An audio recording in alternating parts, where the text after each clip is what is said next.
আসলে শুন, কি হলো আব্বা? টাকাগুলো কই? কোন টাকা আব্বা? আমি জানিনি। কোন টাকা মানে? বিছানা ছিল ওই টাকা? ওই টাকা তো আমি ফকিরকে দিয়ে দিয়েছি। কত কষ্ট করে টাকাগুলো গুছিয়েছি। কি হলো যে দেখি দিনে ঝামেলা করছে কেন? তুমি এখনই কি হলো? এরকম দেবে? হ্যাঁ, আমি কত কষ্ট করে টাকাগুলো গুছিয়েছি, বাড়ি ঘর করবো বলে, আর ও ফকির খেতে দিয়েছে। তাই বাবুরি? হ্যাঁ। কি বিষয়টা খুলি বলো। বাড়িতে কেউ আছে নাকি গো মা বোনেরা? আপনি? আমি ফকির, আমার কিছু দিয়ে সাহায্য করেন। বাড়িতে তো কেউ নাই। বাড়িতে কেউ নাই তো কি হয়েছে? তুমি তো আছো। আমি ছোট মানুষ, আমি আবার কি দিব? ছোট মানুষের কাছে 2-5 টাকা থাকে। আচ্ছা, বেলায় পড়লাম তো।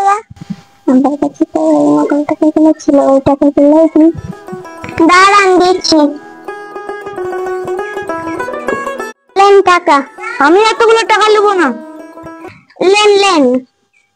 না, আমি নেবো না এতগুলো টাকা। তখন আপনার বাড়িতে কেউ নাই, তখন লেন লেন, কিছু হবে না। না, এতগুলো টাকা নিতে পারবো না। তোমার বাড়িতে কেউ নাই, নিতে পারবো না এতগুলো টাকা। কিছু বলবেন আমাকে, নেন। তো দিচ্ছ দেখুন, দাও।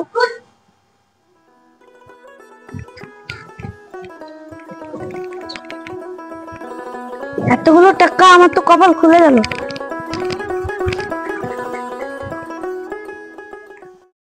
আমি আব্বাকে বললাম আমাকে সাইকেল কিনে দাও, প্রাইভেট স্কুল যাওয়ার আমার অসুবিধা হচ্ছে, আমাকে কিনে দিল না। আর ওইটা না, আব্বা বললো কি ওইগুলো নকল টাকা, তার জন্য আমি ফকিরকে দিয়ে দিয়েছি। তুই আর বাড়তে বসতে গেছিলি, তাড়াতাড়ি যা। ফকির টাকা যদি খুঁজে পাস তাহলে টাকা ঘুরে পাবি তুই। তাড়াতাড়ি যা। পাবো নাকি? 2-3 ঘন্টা হয়ে গেল। তাহলে আর কি করবি? বাপ বেটিতে মাথা চাপড়ি বেড়াবা।